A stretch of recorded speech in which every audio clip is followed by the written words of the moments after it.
We had a blast at StarCast 6. A huge thank you to everyone who attended. And if you want to relive our stage show experience, you can with Premier Streaming Network. Over 20 stage shows took place StarCast weekend.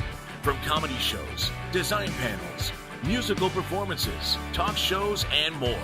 Including a live edition of AEW Unrestricted with CEO Tony Khan. Sign up for Premier Streaming Network today and check out the shows available now on demand and in HD. And if you sign up today, you'll get 2 months free of Premier Plus. Enjoy the amazing lineup of content that Premier Streaming Network offers, including all 5 previous StarCast stage show lineups. Hundreds of hours of fantastic wrestling content at your fingertips. Visit StarCastOnPremiere.com.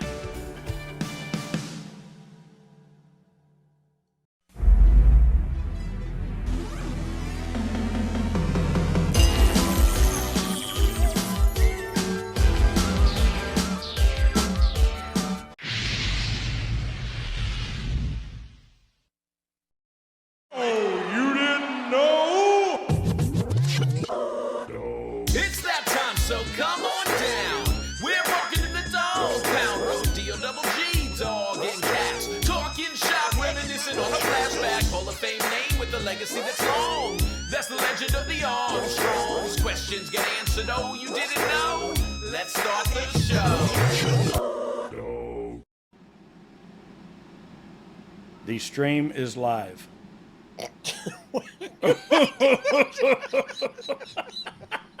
Oh man, you know what? I can't. You read them again. No.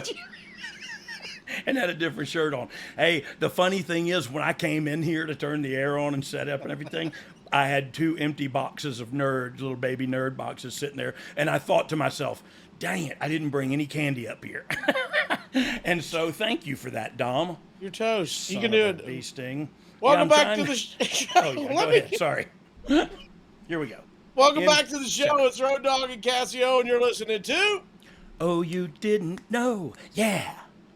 I'm trying there some we go. different. You got Yeah, I was trying some different stuff.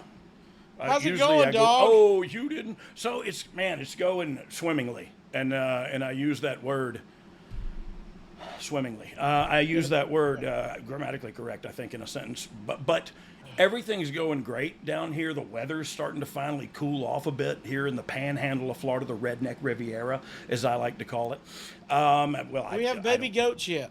No, still on baby watch, man, and it's weird the things you have to look at when you're on goat baby watch. But I've been looking. Widened. I've been looking. Anyway, I'll continue to look, and I will upload any baby pics that I get. Well, how are you, Casio? First, I'm doing great, man. Has your wife pushed you down any hills lately, or? She has not broken a rib. Okay. Did she? That's good. But has she smacked you though in public? Yeah. Okay. Well, you know, Okay. she's still going once a week to wrestling training, so Yeah. she comes home and says, "Look what I learned," you know. And So interesting segue that I didn't even know we had, or we even knew what that word meant. Segue into wrestling training, because the one thing I thought about. Do we have anything to get to before we just intro? Nope, I'm going to say thanks to all our ad-free shows members for watching live. I'm sorry. We have a I'm live just excited. studio audience. We have a studio audience of ad-free live. You guys are welcome. Welcome to ask any questions you have. They're You can put excited to watch. Wait, can they ask any questions they have? Yeah, but we won't read them. Yeah, but they can ask anything they want. Yeah. They're very excited. You know what I like about our show is its honesty. Yeah. I do. They're excited that the Oreo Speedwagon is back and rocking today, my friends. Amen, man. You put 6 or 12 Oreos in a bowl and add milk, you got yourself a mushy, good mess. I feel like that's what we're going to be at the end of this. At the end of this, a mushy, good mess. I'm excited as a long-tailed cat in a room full of rocking chairs. You know what I mean? Would you like to bring in your friend? I would like to bring in my friends. The segue was an hour ago, and it was about wrestling training. And man, there's nobody hotter in the world right now, and I am talking about People Magazine's Sexiest Man photo shoots coming up. Nobody's hotter than our next guest. You may know him from What Does Everybody Want? Head, the NBC special that aired, was a after school program. Was a Dateline I think. episode. Yeah, I'm not sure which one it was, but we know him around here as star of the Netflix special Wrestlers and Satan's VO stand-in Al Snow. Al, please join us. Hey guys, how are you? How are you doing? Welcome to the denizens of the depths. Welcome. Welcome to hell. Welcome to hell. I'll be your guide. I'll be your guide for today. We're going to cross the river Styx. A lovely body of water. If you are into yoga, Yeah. And so, Al, how are you, man? It's great to. I talked to you briefly prior to this, and I wanted to save it because I love you, dude. How are you doing? I love you too, man. Man, I'm doing. If I were to do any better, I'd be jealous of myself. I mean, that's how awesome I'm doing. You know what I mean? So let me ask you. I got so many things dancing around my head, titillating.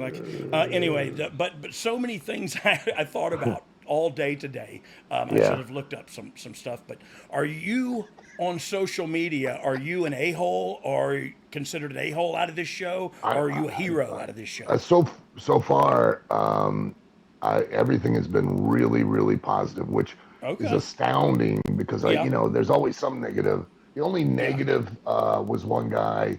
Was like, one guy. There's no way that any of this is real. It's so contrived. It's so fake. It's so, and I'm like, brother, if you only knew, he's like, oh, that Haley J smoking in the car as she's driving. Nobody does that. And I went, God, I only wish that were the facts. Like it was really true. Yeah. No, nobody does that. No, all wrestlers are and have done it for years, as a matter of fact. They must not know Nick Patrick and very adept at it, you know. Yeah, we've done it before. It's a complete skill that only wrestlers can develop. So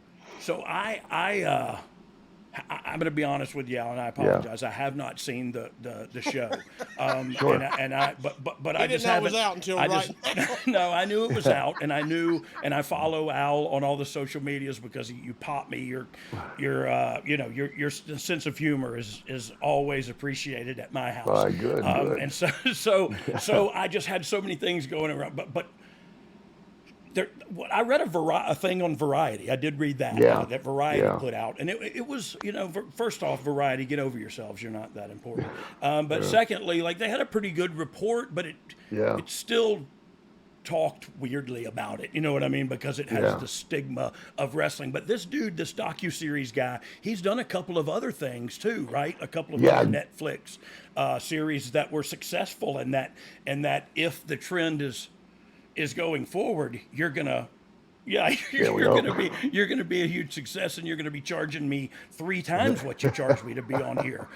So I'm glad I got you on early. No, but how has things changed for you so far? So far, not at all. I mean, I would say the best way to look at it is you're sitting in the roller coaster car at the very top of the hill, just about to go for a ride. So, I love that you use that analogy. I use that when I talk to people about a comeback. You know what I mean? About the finish. The finish is when you pull back into the station. That should be the finish. You know what I mean? You had a couple of dipsy doodles, but anyway, I use that same roller coaster analogy because that's it, right? Take me for a ride. You're going to go for a ride, So have you gotten a bazillion social media followers? Do you have paparazzi? It's slowly growing, both on Instagram and on Twitter and all of that. It seems like it's coming up a little bit at a time. Not like all of a sudden I woke up and I had 1 million followers or anything like that. But or dollars. Certainly, or dollars. That hasn't changed. Let's be honest. I don't give a about followers. The followers, not unless I can turn that into dollars. Unless I can give them to the electric company. But so man, it's so awesome to see that. Let's talk. You, Casio, you got anything that you wanted to kind of lead off with? I didn't know if y'all wanted to go just you guys And your history together look, first, or want to get it is super cool just to shoot the breeze with you, and I don't want to spend all night because I know there's probably people on your front lawn right now. It's like Casey. Oh, they're camped out. But that's typical in Louisville. You know, we just. That's typical. They're shooting buried in the backyard, right back here. Yeah, exactly. Hey, but so how much of it? And that was funny that you mentioned that about the guy saying it was so contrived. Because in the variety piece is honestly the first time I learned about there actually being a separation. I don't know if Casio's frozen or if he just thinks I'm hilarious all the time. Yeah, he's just stunned. He's just stunned. How much of that backstage business stuff is for real and got caught on tape? You know what I mean? Rather than hey, you guys say this, you know? Yeah, all of it. I mean, it was, you know, Greg Whiteley came in and he was the director of Last Chance U and Cheer, which did amazingly successful, and that's, you know, and this wrestlers docuseries. I mean, he's so talented, you know, and I got to be honest, like I was a little reluctant. You know, you come from the same era I do. Yep. You know, and I was not like, well, you know, I really don't know about all this. Yeah. But I trusted him, you know, to do it the right way, and you know, I really hoped that by doing something like this, if you were a fan, it would increase your respect and appreciation of the talent and what they have to go through, and you know how hard everybody has to work. And if you weren't a fan, then maybe you might find a respect for the business and maybe even garner interest to where you become a new fan. So and not just a new fan on Monday and Friday and Wednesday, but a new fan that supports local indie wrestling, because that's where it begins, right? And so that's interesting as crap to me, Al.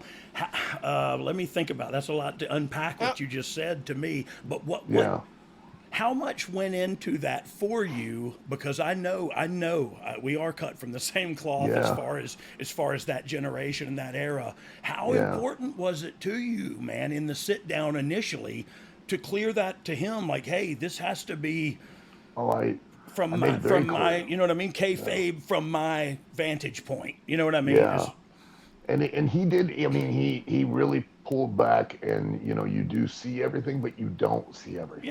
Like, and the best analogy I can give you is like, you know, it's Wizard of Oz. You know, everything's magic and colorful, and then you get right up to where he pulls the curtain, but you just happen to see there's a little old man back there, but you don't see him pushing the buttons. Yeah, you don't see him making a blade. You know what I mean? Yeah, you don't see him doing that. Coast to coast. I love it. Dustin Rhodes. But but you know, it was. I told him, I said, listen, I'm going to tell you this right now. I'm not going to do anything. I'm not going to be anything. I'm not going to say anything or act any differently than what I would anyways. Because I have, first and foremost, I have a responsibility to the talent that are here. Secondly, I got a responsibility to the company. And thirdly, I said, I have a responsibility to the wrestling business. And I said, when you leave, I'm going to still live in this world. Amen. And I've got to go out, you know, and I'm going to see these people, and they're going to hold me accountable. Yeah. I said, so, you know, I want you to understand that, you know, I'll do, you know, I'm going to do exactly the same that I was doing before you got here as what I'm going to do after you leave. Yeah. So how long has it been out? About a week and a half, I think, total. Okay. Have you had a show since it's been out? We did, yes. Did it you know, because we do. Oh yeah. We do live TV. We produce live TV every Thursday night. So typically around this time of year, because right now in Louisville we got these big back-to-back music festivals. Like, oh wow. This past weekend was this one. It was called Louder in Life. They drew probably 180, probably nearly 200,000 people to it for the 4 days.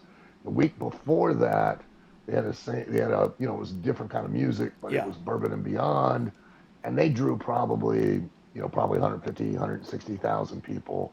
And last year when that happened, and they did that back to back. Yeah. Man, it attendance wise on that Thursday, and then literally all the way into October. Yeah. It killed us. It really, because it took so much money out of the community. Yeah. And I get it. And last Thursday, we not only did we have a solid house, we sold out. Wow. The building, and I think basically we've already put tickets on sale for this Thursday and next Thursday and the pay-per-view that we're doing on October 21st, and we've already practically sold out all 3 of those dates. Wow. So that's incredible, man. And you know what it is? It's just about exposure. People, this is a human interest story to me. And look, at wrestling's cool. I dig it. I've been making a living off of it for a living. But I also like to watch television. You know what I mean? Because I'm fat and I'm lazy, and I like food. And when I sit there and I go, honey, you know what sounds good? Or I'll ask her, honey, do you want some pizza rolls or something like that? You know what I mean? But I want to watch something that's interesting. At 1 o'clock in the morning, Yeah, exactly peak time. So that anyway. And it warms the cockles of your heart as you lay there with a paper plate on your chest in bed eating pizza rolls. I know. I had a pair from the heat. I had a pair of shorts. I had a pair of white sweat shorts that I slept in, and man, they had just pizza stains all over them. And they were my pizza shorts, but I loved them. I totally forgot where we were going with this. Yeah. So no, we were going back to. I gotta ask. I'm sorry, I gotta ask though. Please do. I don't know how you eat pizza, but how did it get on your shorts? Somas. Oh. Yeah. So we were, we were back to, you were selling out. What did I say? We sold out the awareness, and don't like to watch TV. Yeah. Oh, that's what it was. The human interest story of it. You know what I mean? It's something that I know of. I know who Hulk Hogan is. I know John Q. Public knows The Rock and knows Stone Cold and this is how they started, and then you see the individual human beings that are involved, and it's just like a daggum Kings of whatever, Game of Thrones. You get to know the characters, but it's a real life human being, and so it's a human interest story to me at its core, and that's always feel good, especially if you see some kind of success out of it, which you guys are actually seeing right now, and that's super cool. Go ahead, Casio. You tried to chime in something earlier. I was just gonna say, did you pick the characters that were featured, or did that just come out in the editing process? It's who Greg focused on, and to their credit, like everybody, I had a meeting when we found out that this was going to happen, and I sat everybody down and I said, listen, you can't be half pregnant. No, we gotta make a choice. Either we open up all the way 100% or we don't. And to their credit, everybody did, and like to what your point, Brian, is that they don't just show the guys backstage in the locker room. They literally follow them to their house. They show their family, their lives, what and they that's have a commitment. To do. That's a commitment to. So thank God it's a success because of the. I mean, I say that not really shooting, but almost because it does. People open their lives to that. But to me, that's again the human interest part that's so interesting to me. And Greg's so talented at telling those stories throughout, that you really start to, and whether you like wrestling or not, the one amazing thing about the show is there's something for everyone to relate to. If you're a small business owner, you relate to all the struggles that we have trying to make ends meet and, keep the doors open and the lights on. If you're, you're a young kid, like the girl Haley J that they feature, and she's, had all these troubles and these challenges, you relate to that. If you're, like Cash, he's, he's a middle-aged guy, he's in his 40s, but he's still plugging along, and he's got a family, he's got kids, and, and I relate to him, you can man, relate to because you can relate. My body looks like his a lot. Actually, he looks like 5 times better than I do.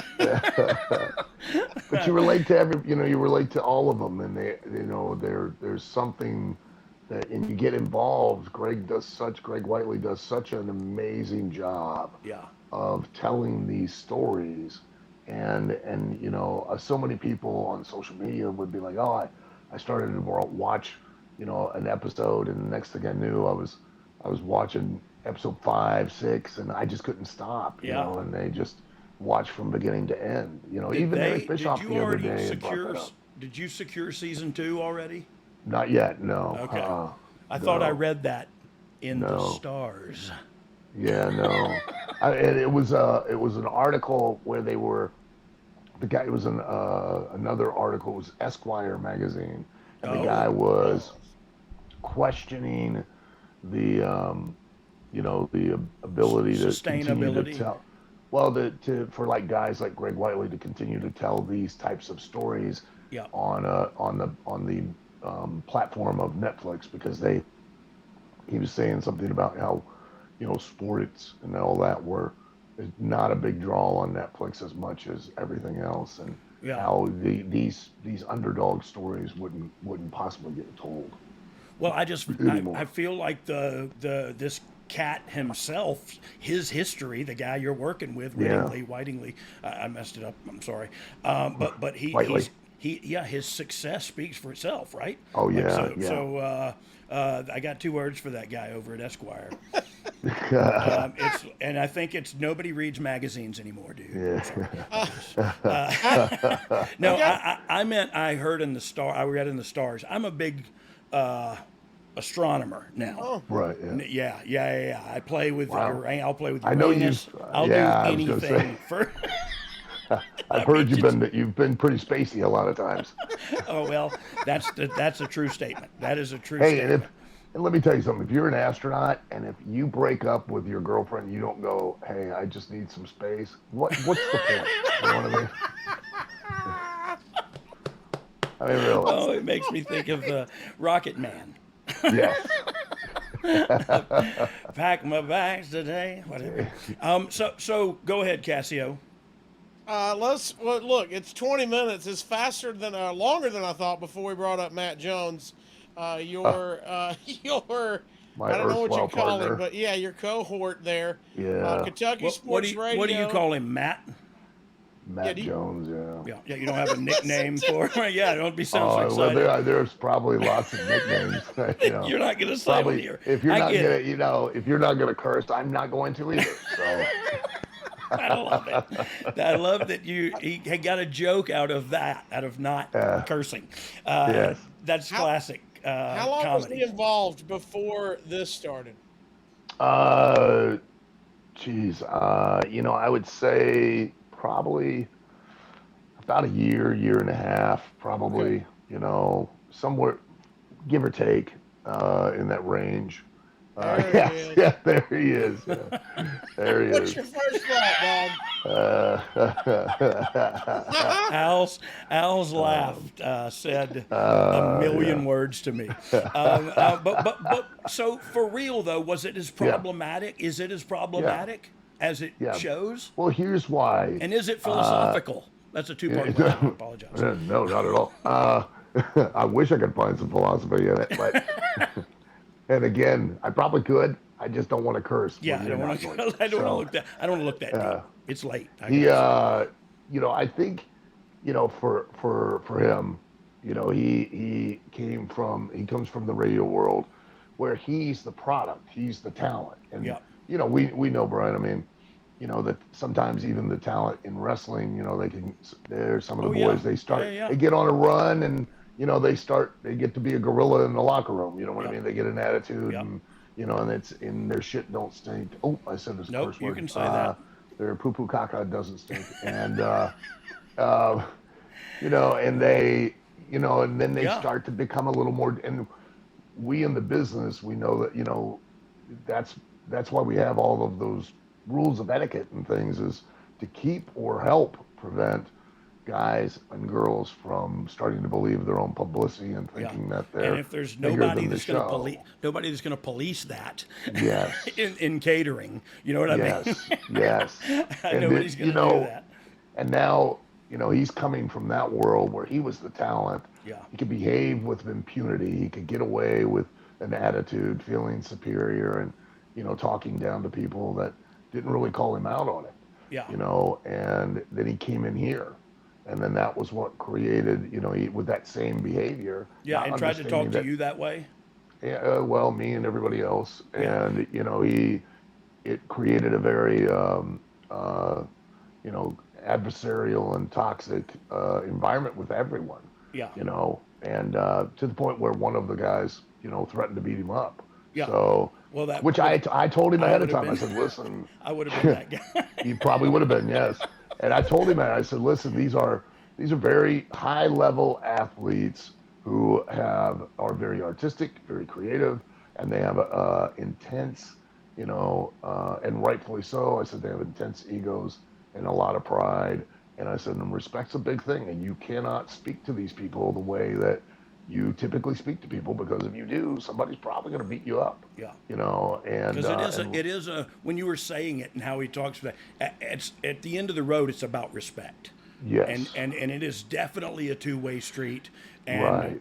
And it's not earned. You know what I mean? Yeah. I mean, it's earned, not given. It's not given. And he's getting better. I mean, he's starting to, work, more within the things, and things have not been as severely toxic or adversarial, now going forward. So, and I think just seeing himself on the show, I think has probably opened some eyes and allowed him to, get a little more self-awareness. Self-awareness is a beautiful thing, unless you don't have any, and then it's horrible because everybody but you knows you're a jackass. Yes. It's been the story of my 54 years.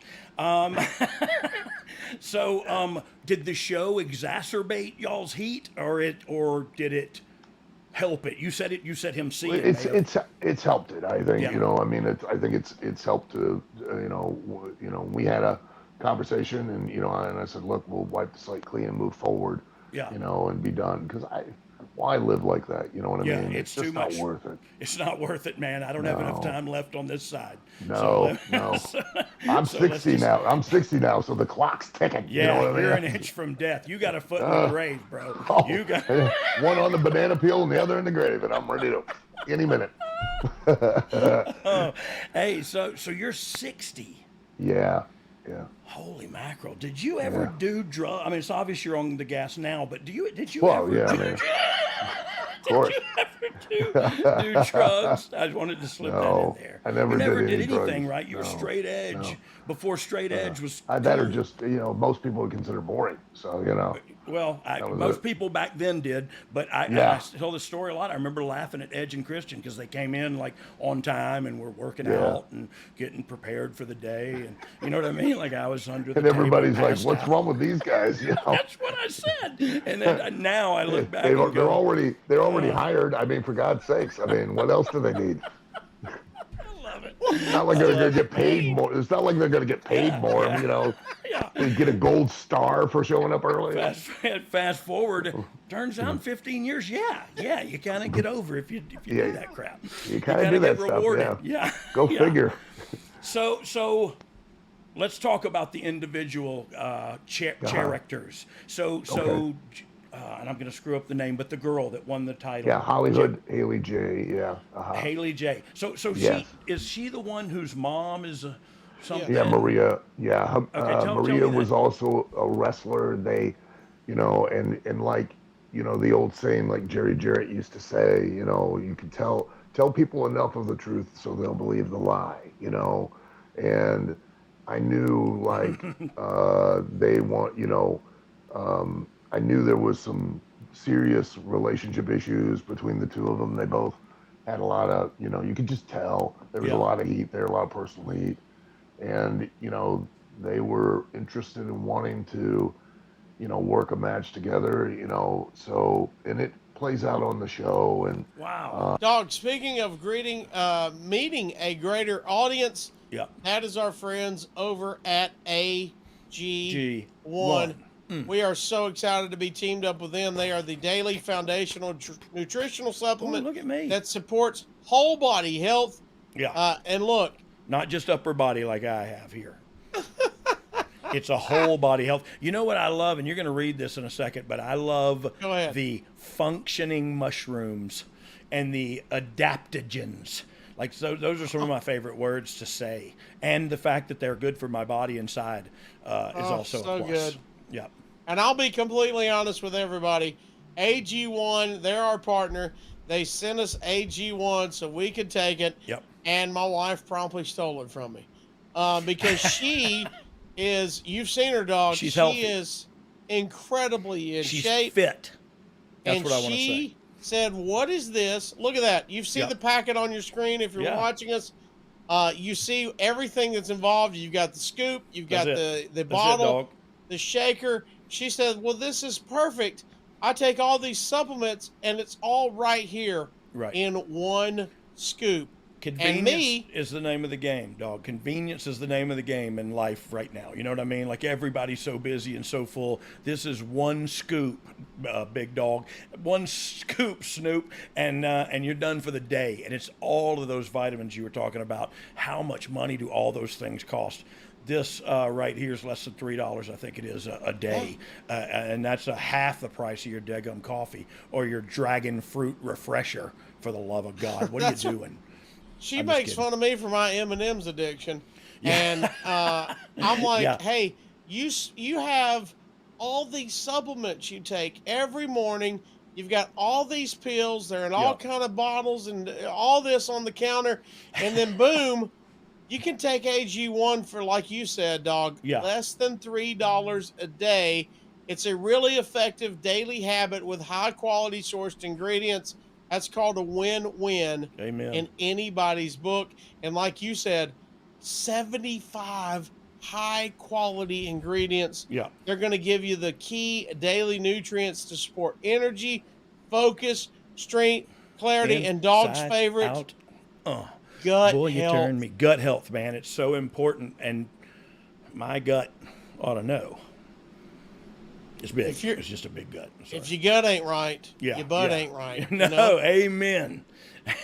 And AG1 is going to streamline that. Streamline it. High quality poops.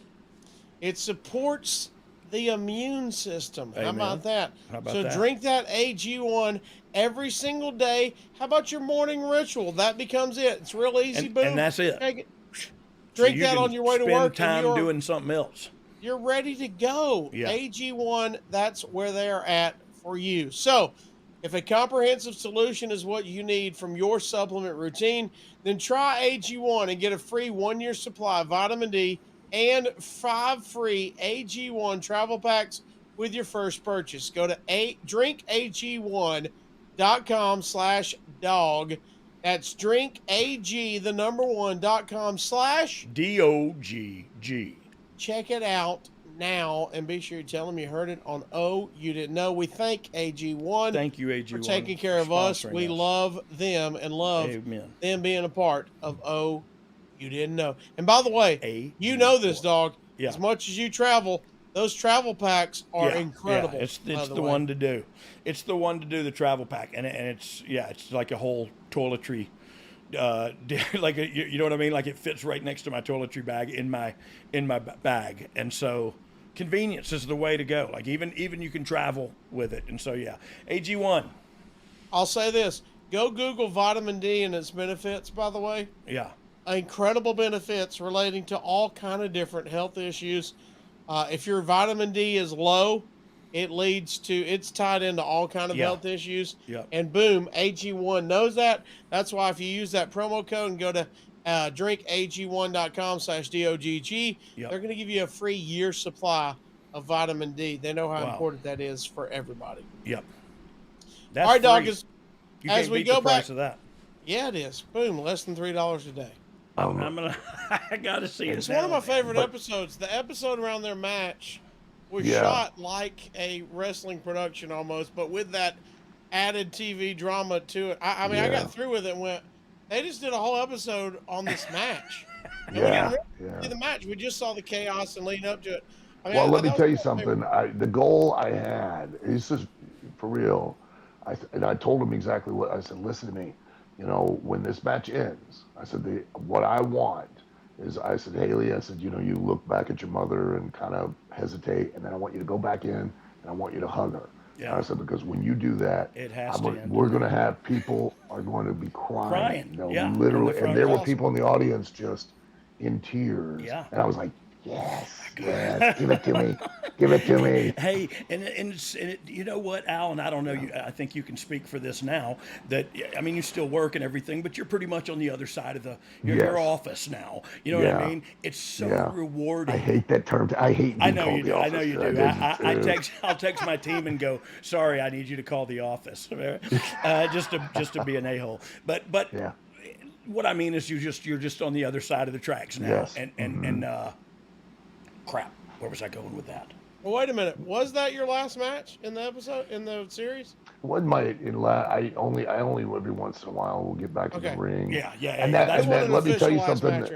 That was not contrived either. Like what they don't show on the show was how several weeks, like they had came to me, Matt Jones had came to me and was, pestering me about wanting me to wrestle, right? And I kept telling him, I said, because I don't like to put myself on the show at all. Because I'm not selling me. Yeah, I agree. And you know what it is when you totally put yourself agree. on, Brian. Now you got to sell you. You can't, and my responsibility is to the talent. And that's I'll tell you a story that broke my heart, but taught me that exact lesson. Was somebody in the room in a production meeting with Vince McMahon sitting up there said, "Well, what if we did the New Age Outlaws and so and so?" And I was a producer there, and I was like, whatever. And Vince McMahon said, "I'm not pushing the past. I'm pushing the future." Yeah. And I went, but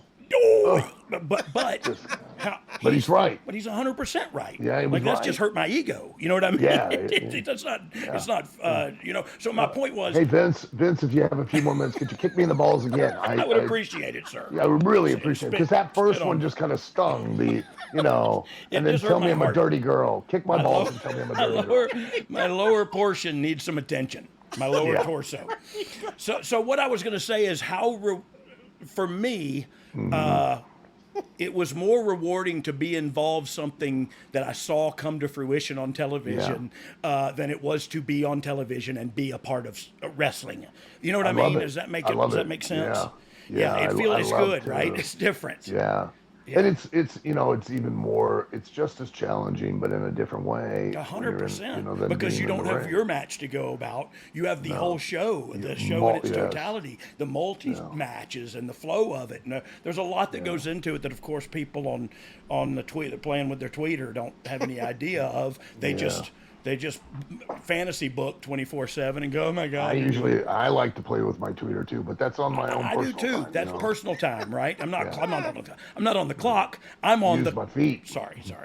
I'll peel a banana. I'll tell you. That's what they call it these days. The kids call it peeling a banana. Yeah, the kids call it peeling bananas. I call it Tuesday evening. In your pizza shorts. Yeah, my pizza shorts. Hey guys, Tony Schiavone. Need to call a timeout real quick. Wanted to tell your listeners what I've been telling What Happened When listeners for a while now about all the cool things happening over on adfreeshows.com. On the latest edition of The False Finish, Zach Gowen talks about reaching the top of the pro wrestling world against incredible physical odds before issues with immaturity got in his way.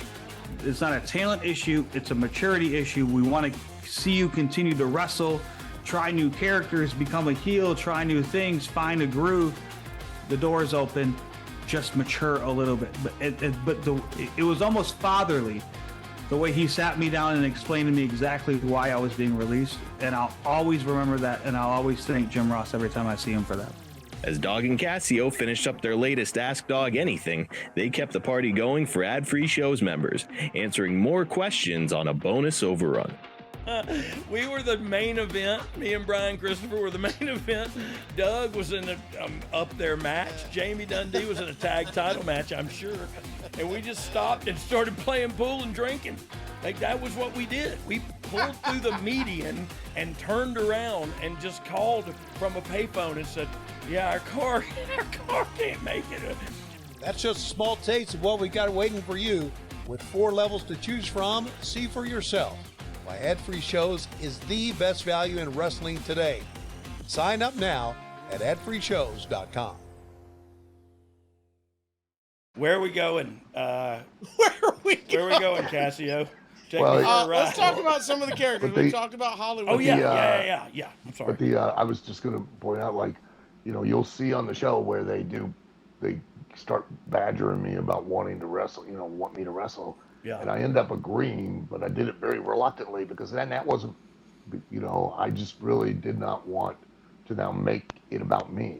You know, because once I step in the ring, once I go through the curtain, I'm going to make it about me. I'm going to make it all about me. You know, and if you don't, then you shouldn't step through the curtain. That's right. You know what I mean? Like once you've called me out, now I have to be me. I have to now turn shit up. It's just got to go. Yeah, so. and all of you are going with me. Yep. We'll figure out the creative on the backside of this. Keep up, boys. It's about to be a bumpy ride. I love it. I love it. So, what was her? Hollywood Haley J. Yeah. Haley J. And what was the other guy?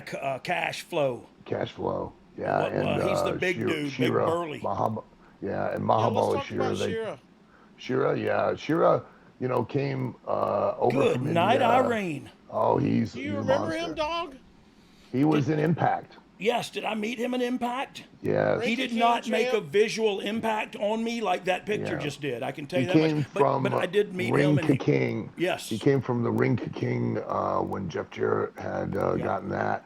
And he was, you know, they brought him over, Impact did, and they really, you know, they left him in a, you know, took him to a apartment in Nashville, and then just kind of left him there, you know, and he would only get experience when he would go on, you know, independent shows with James Storm. Yeah.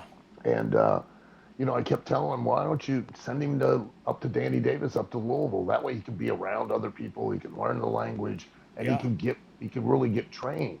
And they didn't do it for a long time, and then finally they gave in, and I had a wrestling school in England, in London, and they sent him over to spend the time there. Yeah. And he would show back up at TV, and they were like, "Oh my God, he's improved so much." I'm like, "Well, no kidding, you know.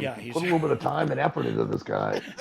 He's going to turn into and you know, now he's still with Impact, but he works, you know, there at OVW for me, and you know, he's improved and gotten so much better. I mean, the guy, you know, really has developed, and that's because, you know, you give him the time and give him the attention and help teach him, and, you know, he's grown. He has the look and has every tool to be a star. He really does.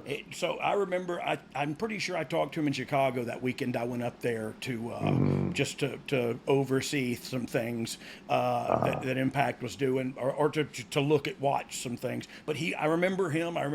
Where did we meet? Was he at Ric Flair's last match, Casio? You said? I don't think he was. Oh, no. You said, like, remember him, Dog? I thought that's what you said. I just saw from your time in Impact. And him winning Ring King. I do remember. He had a great buzz and a role going for him. How old is he? You know, I think he's in his 30s, I think. Okay. Yeah. He's got a lot of mileage on the shelf. I mean, I remember my dad saying 45 was his best year ever physically, as far as his body. He said that's the best. I agree. Ever. Yeah. I guess you learn it and everything. For those of you who actually do things like train it. God, I'm allergic to iron. It makes me. Yeah, but on the show we found out just how flexible you are, you know, with your pizza shorts on. So, and that flexibility, I mean, hell, even Dallas Page is envious of your flexibility. Oh, if I was leaping Lanny, we wouldn't be sitting here talking right now. No, we'd be doing the child's pose. Oh yeah. You have an OnlyFans. Namaste, baby. Namaste. Namaste. Yeah, namaste. Oh Lord, he's Namaste 32. So he's 32. Dom, our producer, says he's 32. So yeah, he's young. What are you doing today, Road Dogg? Well, what do you think I'm doing? The same thing I did yesterday. What are you gonna do tomorrow? Same thing I'm doing today. I actually have a hydro bed I have to lay in between. Anyway, this sounds fun. Good. Gotta stay limber. So who's the rest of them? Go through your cast. The rest of them. Hollywood Haley J. I met lost. her. I met her over in Jeffersonville, Indiana, when it was right after COVID. Kind of was starting to open up, and Indiana had opened up earlier than Kentucky. So I would go over there and I would, film TV because I still had to produce TV every week. Yeah. And I met her there, and I knew the minute I met her, I knew she had the it factor. She had something, yeah. Yeah, she's just young and she's immature and could be dumb and self-destructive. So you just got to kind of try and manage that. I'm old, and then all those other adjectives you said. Yes.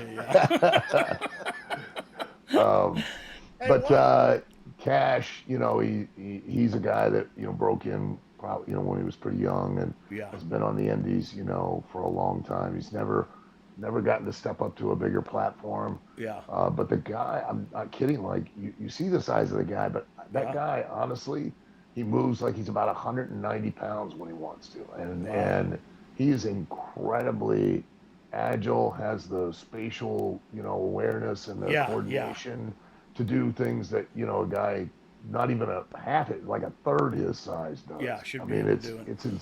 He's insanely athletic, and looking at him, you're like, nah, he's just a big, tank. Yeah. He that guy can move. 3 tackles.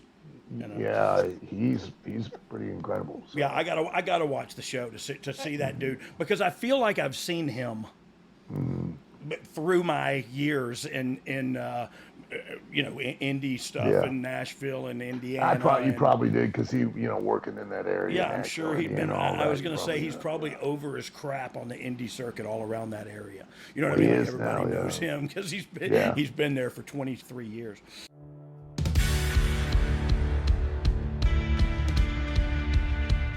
Hey, it's Conrad Thompson from SaveWithConrad.com. Heads up, homeowners, all of a sudden your house is worth more than ever these last few years. But what are we going to do with that newfound equity? No, I'm not suggesting you sell your house and go buy something else.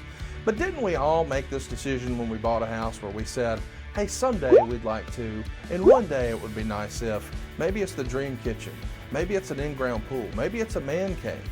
But you've got this newfound equity, and I think we should use some of that equity to turn your house into your dream home with no money out of pocket. But even better than that, we're routinely helping folks do this, and they wind up with a cheaper monthly payment. So if you got the dream house you always wanted with no money out of pocket and your payments went down, how easy is that? Find out how easy it is to turn your house into your dream home with no money out of pocket right now at SaveWithConrad.com.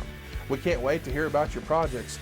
Tell us what your dream is. We're going to help you make it happen at SaveWithConrad.com. NMLS number 65084, equal housing lender. Woo! Yes.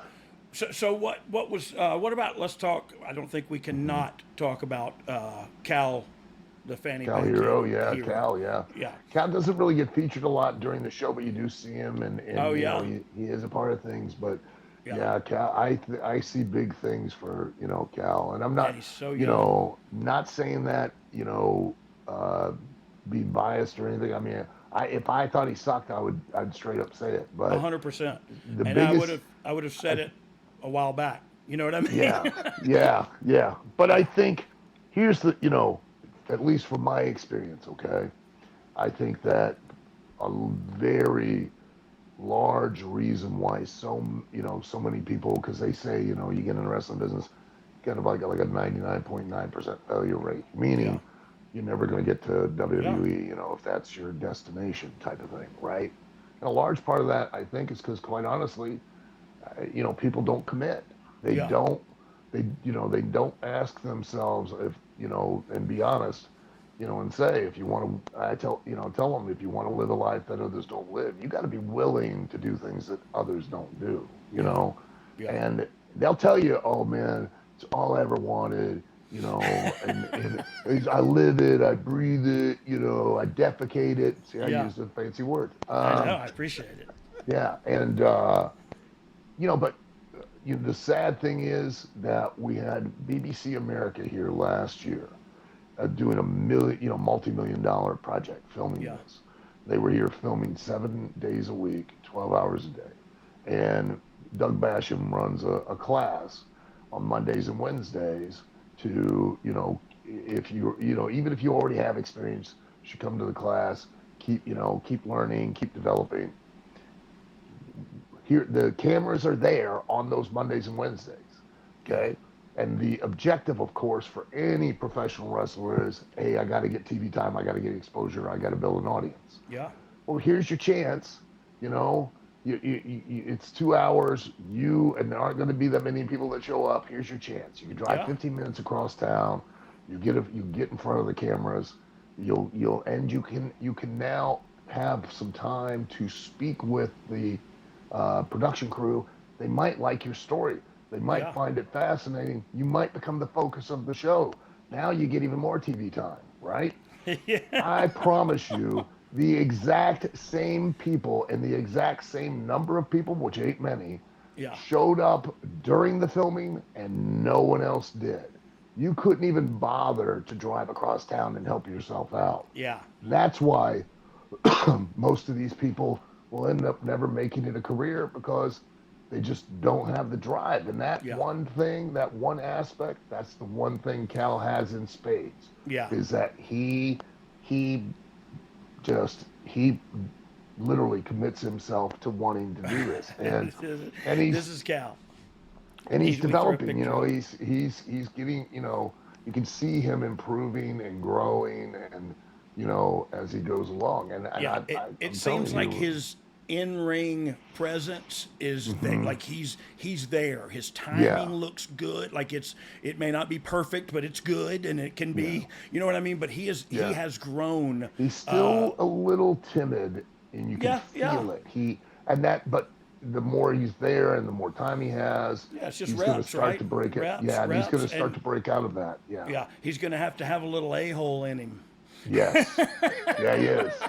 But he's getting there, you know what I mean? He's developing that. Yeah. That comes with not he only needs a little a-hole in him, not him in a little a-hole. Right. Yeah. Well, it depends on what's going to put the title around his waist, Al. This is still a business, isn't it? For the love of Pete. Yeah. Well, everyone can put the stem on the outside of the apple. Oh.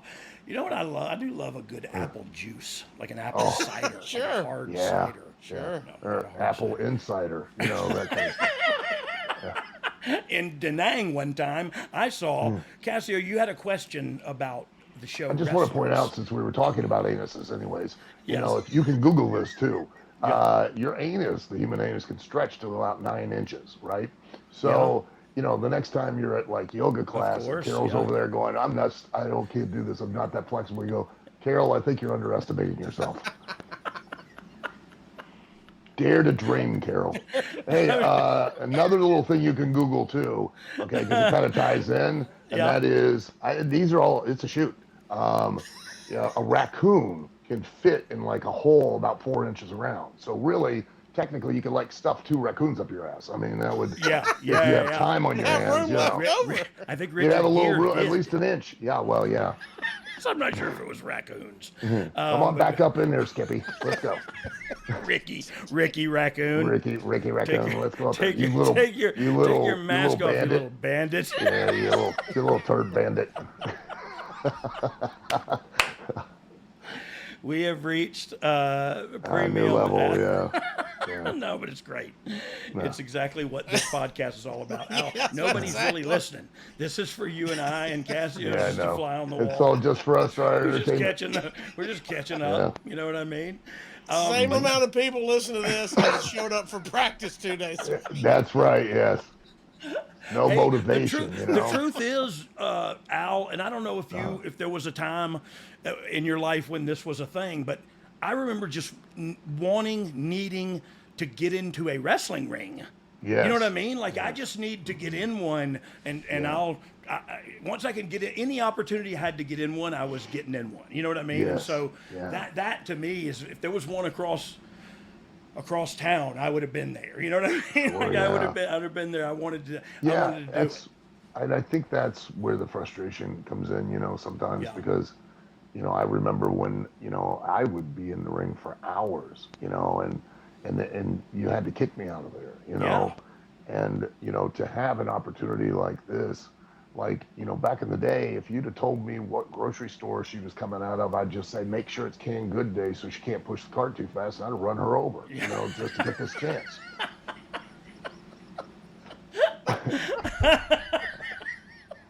You know, and I got to beg these people to help themselves. Yeah, you know? yeah. I'm willing to commit murder back then. You know, the old A&P. You know, I'm gonna look. You willing to chase a dreamer, aren't you? Yeah, I'm willing to chase her in with a grocery cart. That's what I'm willing to do. She's bloated in the stream behind my house.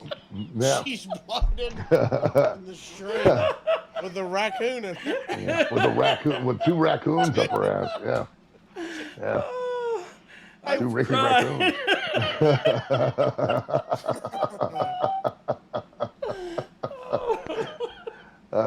There's got to be a question about the movie, the show Wrestlers, that we could ask. Why did they make, my favorite thing in the entire deal is, because I'm weird and stupid, is why did they make Darkstorm do the interviews in the car? I don't know. I have no idea.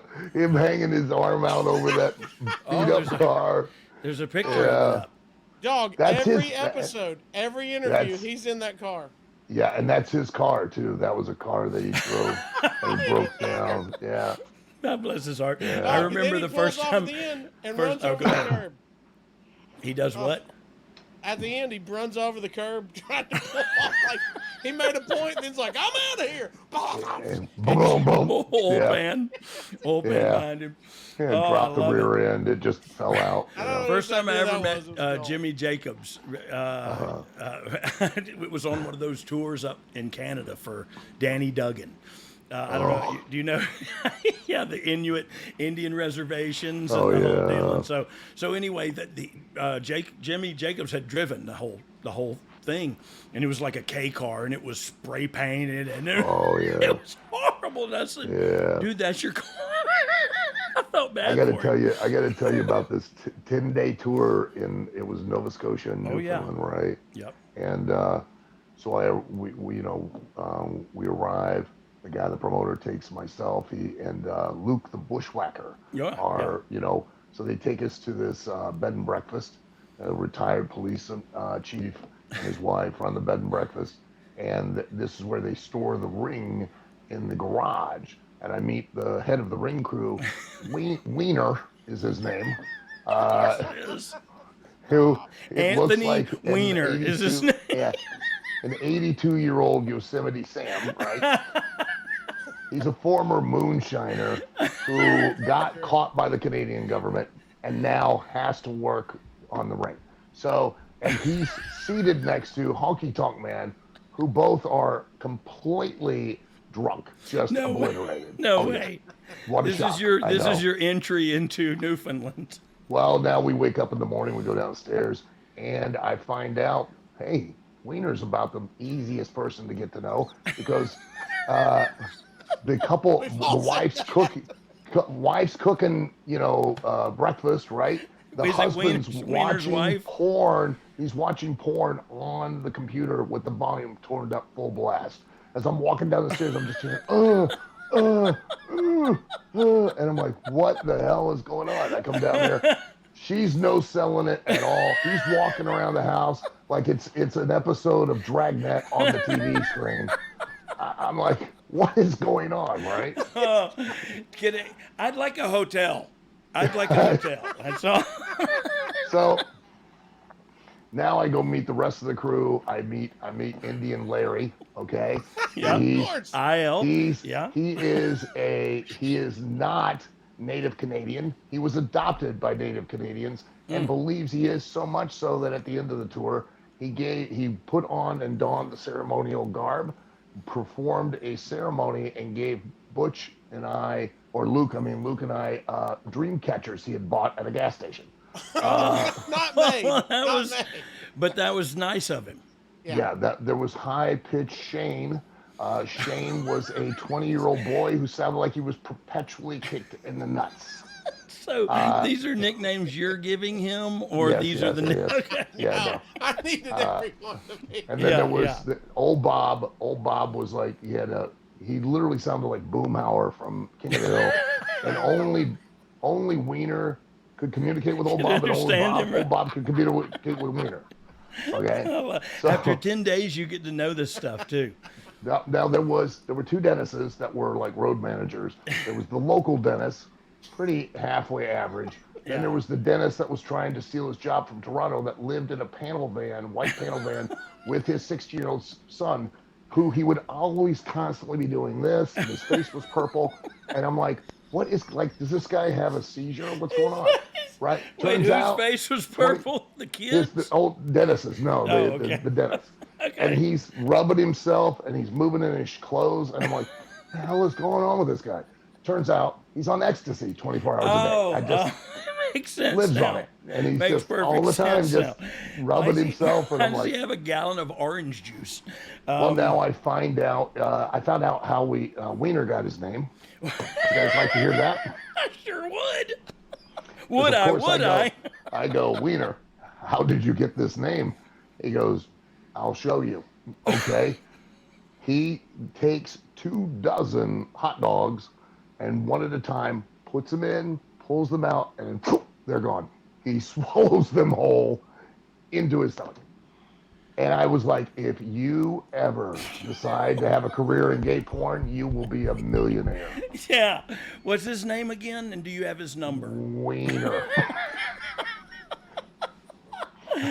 Wiener, I'm coming. I'm coming, honey. Yeah. Me and Dennis. Me and Dennis are coming, honey, and we're bringing the X, baby. Yeah, that sounds, you know what, though? There's just enough, and I know you too, Al, there's just enough entertainment in that cast of characters to get you through. You know what I mean? I met the Goalers, and you can now Google. You can Google this. They wrote articles on them. Okay, we're at this one particular town. It's up there in God knows where in Newfoundland or Nova Scotia, right? Yeah. And all of a sudden I see this girl come walking up, and I swear to God, like her eyes are on either side of her head. She looks like a goldfish, and I'm like, oh my God, right? And she's bringing a little kid who's like slobbering, and I'm like, oh. So I run to the back. Right? You ran from her, of course. Yeah, of course I did. I run to the back to announce to everybody, there's a goldfish person out here, right? And Cowboy Mike Hughes goes, oh, that's like Sarah. And I go, what? You know her? He goes, yeah, she's like a local rat. I go, what? Tell me, what did you just say? He goes, yeah, the boys. I go, you've got to be kidding me. Not these boys. And he goes, yeah, she's one of the goalers. I go, what the hell's a goaler? He goes, there's a family that live up in the hills and like for generations have been inbred. And he goes, like, one time, and this was the best thing. He goes, one time, one of the local news people, they were up there like shooting each other, they were having a family feud. So the local newscaster decided he was going to go up and do, goalers. He was going to go up and do an investigative report, right? Yeah. So he goes up and he interviews the patriarch of the family, the old man. And he goes, sir, I hope this doesn't offend you, but there have been reports of incest up here. And he goes, insects? Ain't better be no goddamn insects in here. I sprayed last week. And I went, if I'd have been that reporter, I'd have just looked at the camera and went, back to you. My investigation's over. We're done. We're done here. Insects, better not be no goddamn insects up here. I sprayed it last week. And was serious. We're done. Goaler, we're shooting straight. Yeah. Well, thank you, Mr. Goaler. We're gonna. We're just gonna leave that right there. Back to you Mr. in the Goaler. studio, Jim. Maybe you can talk about the weather. Yeah. How did we get to Wiener not being don't the know. incest group? I know, what I mean? yeah. The Goalers were. The Goalers, man, and she was one of them. Bless her heart. What? Read the the article. I'm gonna go and look it up. Yeah. You found it pretty easily, Dom. Dom's got the guy's phone number in his Rolodex.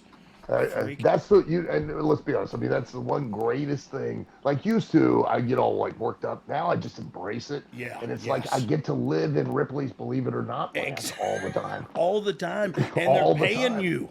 And they're paying you. If you can keep that perspective, because that's at the end of the day, that's what it's all about, is keeping the proper perspective. And if you can, that's why I said I know you, because I know you would be looking for the entertainment out of these cast of characters, and then prodding to get more.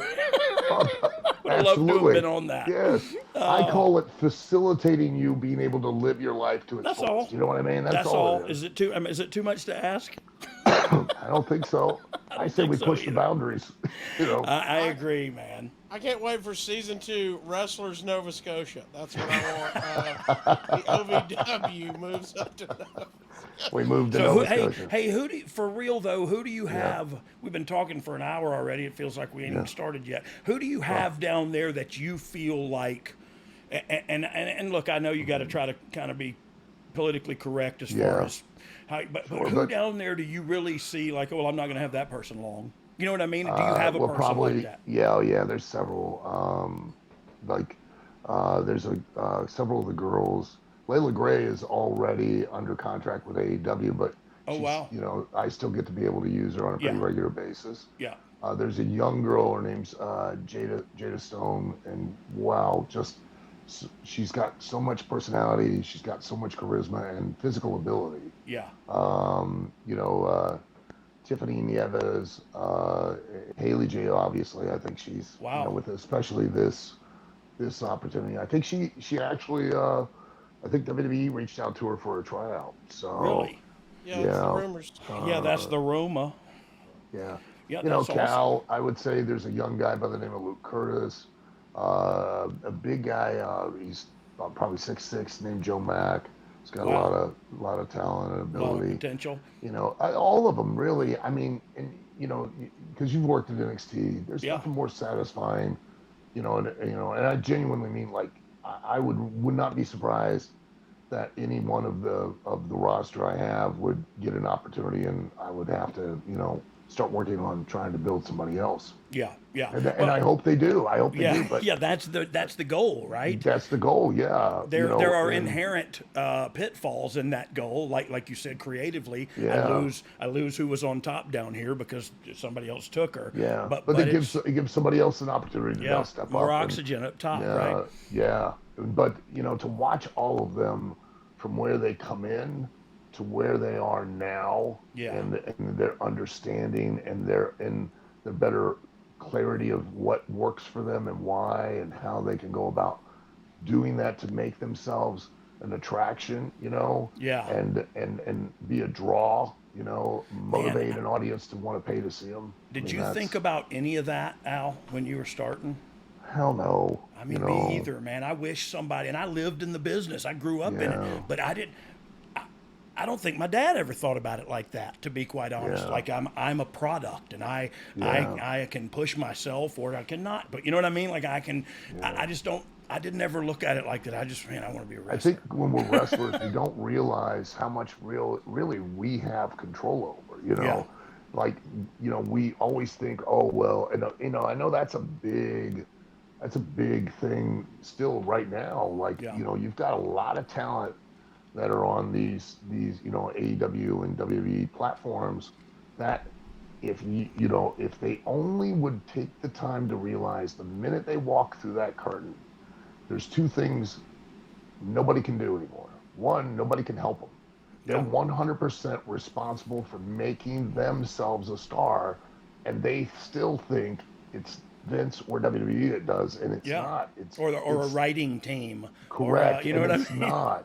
They want to put the onus on somebody else. And the responsibility's there. Because it's heavy. And the opportunity is theirs, Yeah. But they have it every time they go to the ring. Whether they win or lose, they can still make themselves a star. They can still have everyone leaving talking about them. Exactly. Amen. I think about that all the time, man. When I came out there, I didn't give a crap what was going on around me. I wanted people to talk about me tomorrow. You know what I mean? To go like, that guy was an idiot. That guy was a great, whatever they were going to say. Whatever. Yeah.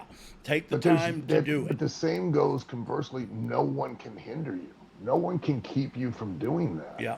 the only people that keep you from doing that's yourself. And you know, and you know, if they would ever just wake up and really realize every time they walk through that curtain, they have an opportunity to just, you know, be the thing that steals the show. Look, I wanted to blame other people when I failed too. Sure, I did too. You know? I did too. Yeah. But when you grow up and you go like, oh, this is an inside game too. Like this is, and that goes for not only in the wrestling business but in life. Like I control me. That's it. That's it. That's where it stops. That's it. And so same for wrestling. Same for wrestling. They wrote me in to do a job for so-and-so in 8 minutes.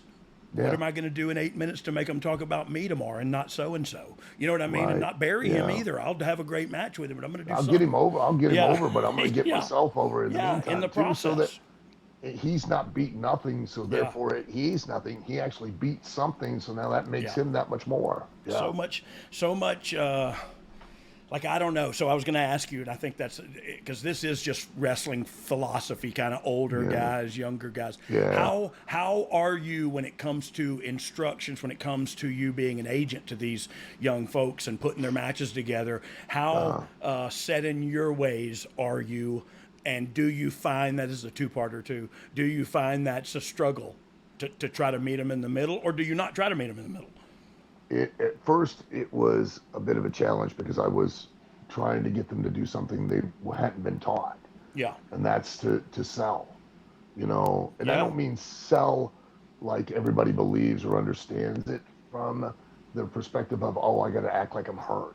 No, I want you to sell what an audience has come to buy a ticket to see and believe. And that's one, who you are. I need you to sell who you are. These people need to be able to describe you. Okay? Yeah. And need to be able to relate to you. And the only way they're going to do that is if they can see who you are, not just when you're talking on the mic, but when you're in the ring wrestling. Right. And two, I need you to sell the intent. I need to see you when you're putting somebody in a headlock, that you're trying to use it to win, or you're slamming somebody, you're doing whatever move you're doing. The intent, the aggression, the sense of urgency is there for you to win.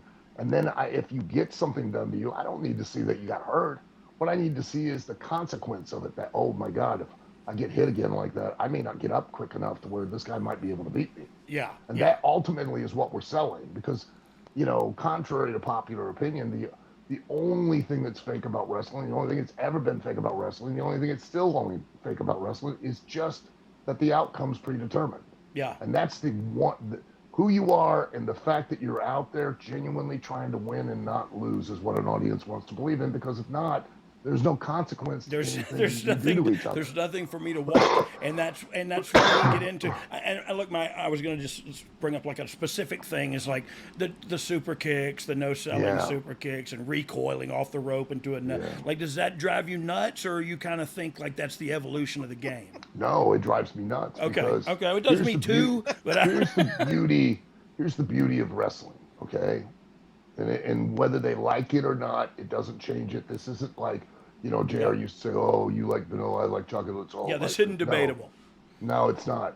The fact of the matter is, once you step through those ropes, one, you're only limited by your own creativity and imagination to sell that audience on your intent. Well, and physical limitations in mind. Well, yeah, that too. Yeah. But the great thing is, the real magic of it is that you can literally take anything and make it mean absolutely everything. Or you can take everything and make it mean absolutely nothing. Oh man, I love that. And the choice is yours. Yeah. You can do, 100 things in a row and not, that's like my favorite, the old, we used to hear this all the time, hey, I'm gonna give you 10 punches. Okay, which one do you want me to sell? The first one or the last one? Because I can only sell one. There's only Ricky Morton. And then they literally, that was a Ricky Morton one, right? Yeah. And they look at you and they're like, well, I guess the last one. Well, then why'd you punch me 9 other times? Because I'm not going to be able to sell those. I'm just going to sell the last ones. Why don't you just punch me once, and I'll sell that. Hey, I set Ricky Morton up in the thing. I said, I'd jab you 3 times. I hit him with one. He just went right to his butt. And he said, we got to the back. I said, well, I'm trying to establish this thing where I was all highfalutin young kid. I'm trying to establish this thing where I hit you. And he said, yeah, but hell, you hit me so hard with the first one, it just knocked me down. So I just, I said, in reality, he made me look great. Like I hit him once, he fell down. You hit him once, he fell down. If it had taken 3, your punches wouldn't have meant anything. So how? Like how? Look, so that you see it on every show. How do you? That was my eternal flame down there. Was how do you tell them it's bad when all they see is that on TV? Because I tell them it's bad. Yeah, and I tell them that there's a difference. You, right? Yeah, but there's a difference.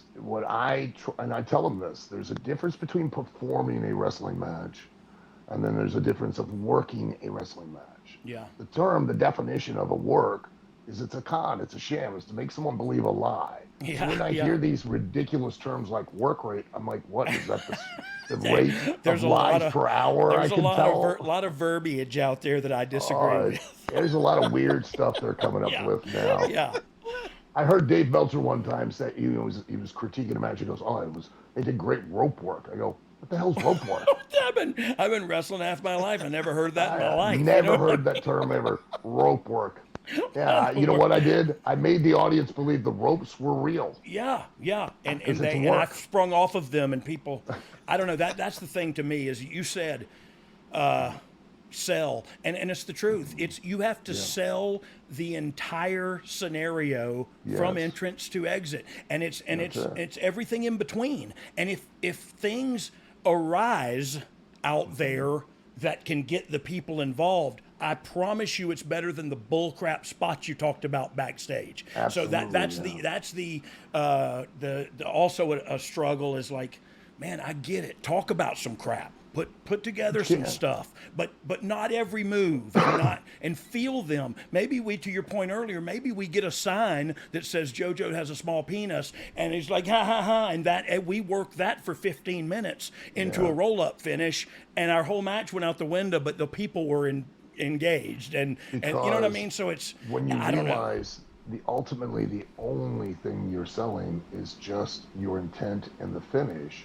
Yeah. There's no way to make a mistake. All you got to do is constantly look like you're trying to win and not lose. And you're a master of your own destiny in there, right? And I tell the young guys all the time, like, the older generation of guys will tell you, we used to call it all in the ring, and I'm like, they're lying. They would call spots too. Yeah. But the difference was they call them, and if they did them, they did them. If they didn't, they didn't care. We'll have that in our back pocket, but these people, this generation, I watch them, and they get together, and they talk it all out, and then I watch them separate, and they mentally rehearse. Everything. Yes. And then they get back together, they refine it, they go mentally rehearse, then they go out, and it has to happen. Yeah. At the pace that they visualized it. And it has to, or they derail.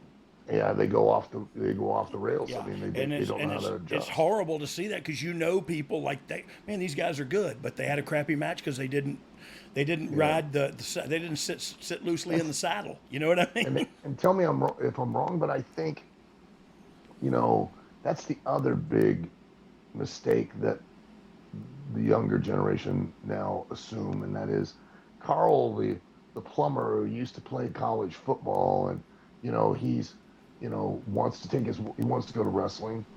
So he brings his wife, and he's got to bring his wife and his kids. Yeah. So now Carl spent maybe $60 to just get in, and it doesn't sound like a whole lot of money, but for Carl, that's a lot of money. He's a blue collar guy. Yeah, and he's got to buy concessions for the kids because we both know we've got kids. They never stop eating. Yeah, they're going to buy the Al Snow foam finger. Of course they are. The middle finger. It can be used in lots of ways to swab different areas. It comes with a raccoon. I'm not sure. But Carl, all he cares about, he doesn't care about the quality of your match. He doesn't care if it's a 4 or 5 star match. What he cares about is, can he believe and forget that now he's got to pay the power bill late because he decided he wanted to take his family to wrestling? He just wants to believe and have a good time. He doesn't care what critical remarks are made about your match, or that you blew a certain spot, or you had great rope work. He just wants to believe. You know, that's all he cares about. He doesn't. He's never heard of rope work. None, unless he has that swinging basket set that I got at Amazon. Or he's in that autoerotic asphyxiation. Does anybody else choke on that word? Either way, I love Carl. But to your point, man, let him suspend his disbelief. At least don't make him a fool. At least don't make him a fool. And we've all, since the 1940s, we all had that agreement where the audience was like, hey, we know you know that we know. We just don't rub our faces in it. And we're like, hey, don't worry. We won't insult you. We'll go so far as to really hit each other in the head with chairs. How about that? Yeah. That was you gotta love CTE. Well, and it's really bred some geniuses. I still to this day deal with it all the time. I get lost in the grocery store constantly. Dude. Yeah. I don't know what I'm doing anymore. I had some little old lady literally walked in the grocery store and she's like, "Where am I at?" And I was like, "Wait, is this a trick question? Because I thought I was in the grocery store too. What's going on?" Ma'am. And we both stood there like, "Cover me." Oh, yeah. I'm going in. She's like, "Can you give me directions?" I go, "You could turn around and go right back out that door. That's the only directions I know to go." That's how I came in. That's where I'm. Yeah, I came in down the other door. Too, I'm lost here. I don't know if it's just me being old or me getting older or that or whatever. But man, I'm not smart. I'm what they call not smart, I think, in the dictionary. It's good that we're married. It helps out. Hey, I say that. Thank God that my wife has put up with me as long as she has, and just she knows right now that even my kids are in on it. She's like, "Dad's dumb, so don't listen to him." Yeah. Well, Dad's in the living room talking to the TV remote again. So. Yes, and she'll go, "Did you call me? Did you call me?" No, this goddamn side table. Anyway. So what? That was like last night. Jessica walked in the living room and was like, "Hey, what's on TV?" And I went, "Apparently dust." And then the fight started. Someone wrote "wash me" on the screen. I don't know what I don't know who did it. It was one of the kids. Granted, I'm the only one in the living room at the time, but. Oh, Al, dude, you are so funny, and I. What else do we have to do here, Casio? I want you to sell everything you can sell. Where do we go to watch you, to see you, to see OVW? How do we find their TV? You can check out OVW TV on, the easiest would be Fight TV, the Fight TV app. We're live every Thursday night from 7 p.m. to 9 p.m. Eastern Time. Outside of WWE and AEW, we're the only other company that does live television. So yeah. That's a shoot too, right? Nobody else does it, man. And I'm telling you, you are doing a huge service to the individuals that are under your tutelage right now, because live television is the name of the game. And if you can't do it or adapt to it, on it, then the last thing you want is for the first time you get an experience like that is to be thrown in the deep into the pool of WWE on Raw. Yeah. And you you're out have there no like, idea what to do. But that's what I love about NXT too. It just gives these young kids an opportunity. Like, this is how we do it on television. And not only that, you're doing it live with. That's not scary at all, is it? You're not puckered at all. It's the longest 2 hours of my life every week. I'm telling you. But it's fun being in the hot seat, though, ain't it? Yeah. You thrive on it, don't you? I do too. There's an energy to it, and yes, you just I can't, love it. Compare. No, and that's why I say, I tell on the series, I compare myself to Kermit the Frog, and it's the Muppet Show. I'm just running around like all the time. Yeah, but it is fun, man. It is. It is so rewarding when it comes out and you go like, yes, that's what we worked all week for. Now we got to do it again. Does that ever hit you right at the end of the show? You're like, crap, now we got to follow that. Now we got to go again. Yeah. Oh, that's great. It is great, week, man. It is great. So Fight TV, you can find OVW. We're in about 100 million homes, honestly. Out of they're not major national networks, but like YTA, Next Level, Action Channel, Game Plus, RCN, Lily, we go from Canada all the way down to Puerto Rico, Guam, the Virgin Islands, Holy and the mackerel, Bahamas. man! So, And you, so see, I didn't even know that, Al. yeah. I'm what they. I think I told you I'm what they call not smart. But hold on, I think I have a raccoon you can use. At any moment. Don't even have to lube what him else up. Hey, what else are you doing? Are you? I mean, so, this is your gig, well, right? Yeah. So you can, if you want more information on OVW, you can go to ovwrestling.com. If they want to go to the academy, we've got ovwacademy.com, and that we are the only accredited as an actual trade school by the State Office of Proprietary Education in the world for professional wrestling, sports entertainment, and broadcast. So. I look, all that stuff is super impressive, and I had no idea. You know what I mean? So, dude, I know I follow you from afar, but I know you're doing well. I see that you're doing well. You're helping the industry. A great deal of the accomplishments you just said, like, are unheard of, man. The only other live television in the world, the only accredited wrestling school in the world, and Al Snow is doing that. Dare I say, single-handedly, man. So you've Jones out.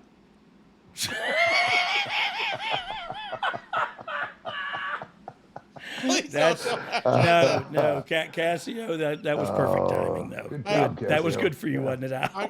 That was yeah. It just went swish right through the net. Yeah, Like I didn't mean to set you up for that. I apologize. But what I was saying is, man, there's a portion of the wrestling future that you have lifted off of the squat rack and put squarely on your shoulders, and knocked out a couple of reps so far. So it's exciting, and I like a deep squat ass, so that's why I use that analogy. Wow. But it's exciting to see how many reps you can do with the future of wrestling on your shoulders. I wish that was the out, but it's not. We got to now we got to say bye. And shit. We got a couple quick things. Okay, go ahead. A reminder: we do have a live AFS watching. As soon as we wrap this up, then we're going to ask some questions. If Al's got just a few more minutes, we're going to read some of those questions and get to that, and that'll be a AFX exclusive, not here on the pod for everybody. And also, I got this text, and I wanted to read. Okay. And it says, from our good friend and past guest as well, Mr. Blue Meanie. Okay. Oh, yeah.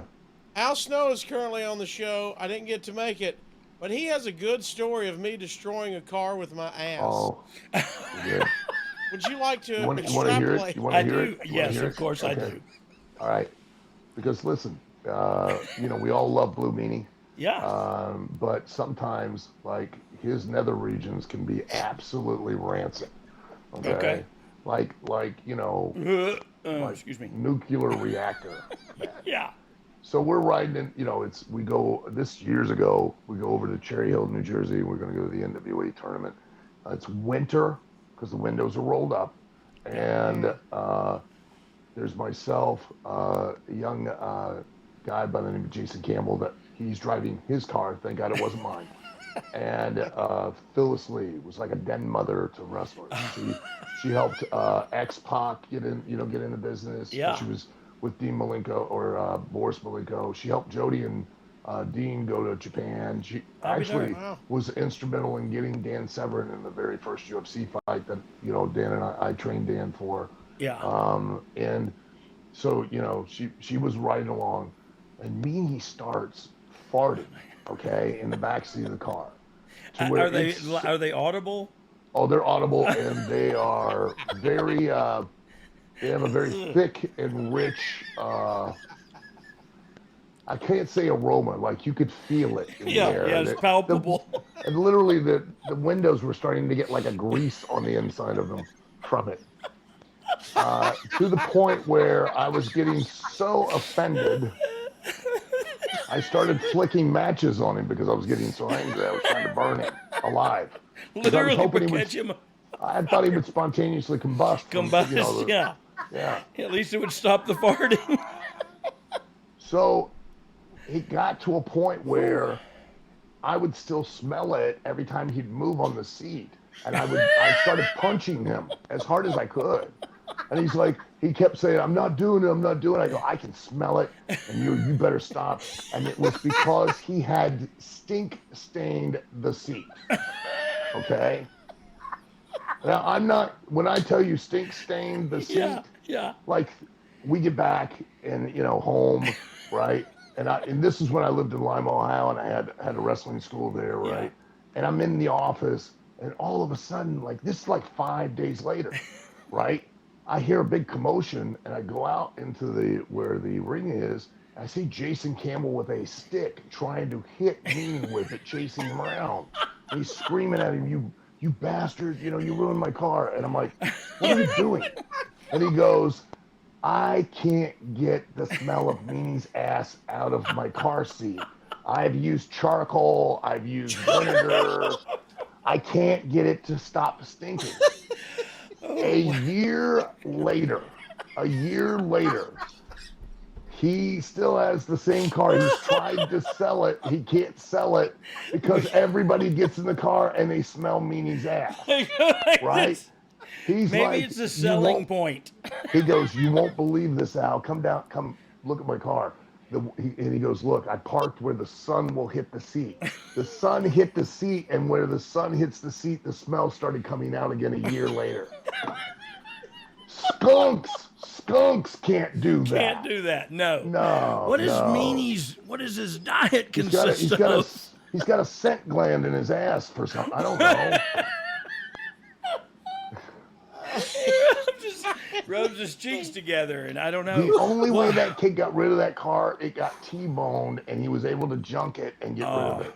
Insurance. Yeah, he had the ghost of Meanie's ass. Right now, it's car. Christine. Right now, it's like the lights just pop back it's on. Come back to life. It's just us talking about it. People, some green mist started coming out of the back seat. Yeah. Oh man, good stuff. Oh man, always got time for a good old blue meanie fart. Yeah, good blue meanie fart story. Man, I feel like we didn't even talk about us. Like yeah, we got no Road Dogg stories, did some nothing. Stuff together too. That was cool. Oh yeah. Have y'all even met? Well, you know, occasionally in passing.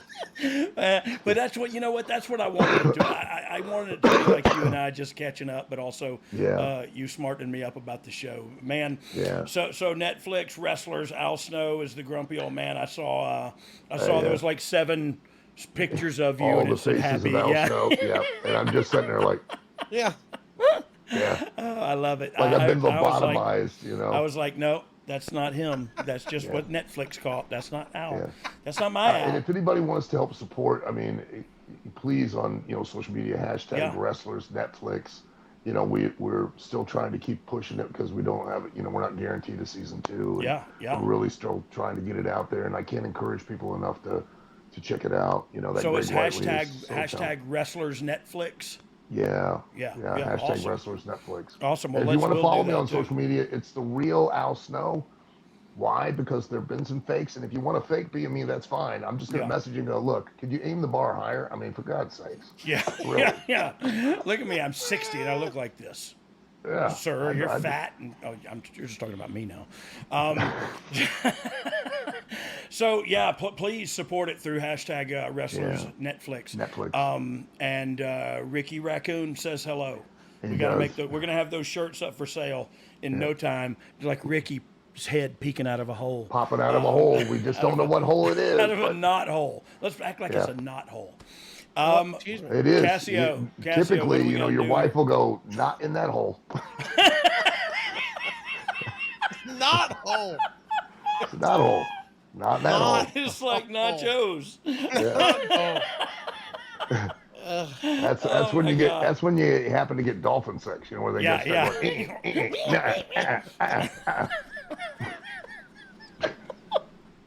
I hope that's a GIF on the internet. You doing this of him yelling, making the noise. Oh, thank you so much, Al Snow, for the past hour and 25 minutes. You have made my life better, and we have to do this again for sure. Sure, yeah. How about when season 2 comes out? When season 2 comes out, we'll have him back on. We'll have even more material. How does this transition work? We're going to wrap it up like a normal show because this is the normal show part. All right. Up to you whether you want to do Thankful Minute or you just want to tell people to suck it. No, I'd like for Al. Al, we do something on here where we call it the Thankful Minute, and it's just it's not religious, it's not spiritual, it's anything. It's just got anything in your life? Grateful. Yeah. Yes. Are you grateful? Yeah, I do. I'm grateful. Go ahead. The obviously is the wrestlers. You got 1 minute. Oh yeah, you're on wrestlers. time. Netflix. I'm grateful. For all the incredible. I mean, you and all the friends I've made in wrestling, and getting to do what I've loved to do for as long as I've gotten to do it. I truly, genuinely have been blessed to get to be involved in wrestling, and I'm blessed that I still get to be involved in wrestling and to get to do what I'm doing with OVW, and I'm grateful for my family. I'm grateful for my wife, who actually tolerates me and puts up with all the nonsense. Even though I'm telling you, if I could catch her unawares one time, I think I could take her. Not a chance. Yeah, not a chance. I know. No, she almost knocked me out one night by accident. For a shoot, punched me in the face. I went to try and kiss her goodnight, and she just kung fu'd me right up underneath the jaw. You're lucky she didn't have that gun under her pillow. Oh Lord, Al, I am always say the same thing too. Thankful for the relationships that I've had and been able to keep and continue throughout this crazy business. And yours and mine is definitely one of those that has endured. Man, we've worked together and we've always, every time we cross paths, it's like we never parted. I've always had a great time around you, dude. When season 2 pops back up, we're going to have you back, man. Absolutely. So thank you so much for spending an hour and a half of your busy schedule with us, dude. I appreciate you. I was looking forward to this. I really was. Good. Well, I hope it's going to be awesome. I hope I was as good as it was good for you. And then the bell rang. Yeah. Oh well. We're gonna start slow and taper off from and that. Taper off, right? That's how we do it, this. man. I'll do this. We'll get 20 minutes. All right, everybody just like that, the audience knows who's doing what. That's what I mean? All right. Casio, I'm sorry. Everybody watching, stay in there. We're going to answer your questions with Al and Dogg right after this. Everybody else is watching the regular podcast. We appreciate you. And if you want to be involved in those questions, join ad-free shows and you get exclusive like that. Oh, please tell her I said hello. And it said to tell Tracy I said hi too. Yes, I will. I'm going home to her shortly. Thank you very much for saying that. So anyway, I think, Casio, what you were getting to is if you hadn't already got on ads free, do it now. And if you haven't, I got 2 words for you. Suck it. Or that, either one. Yes. Okay. It's great. He looks like a young Bill DeMott.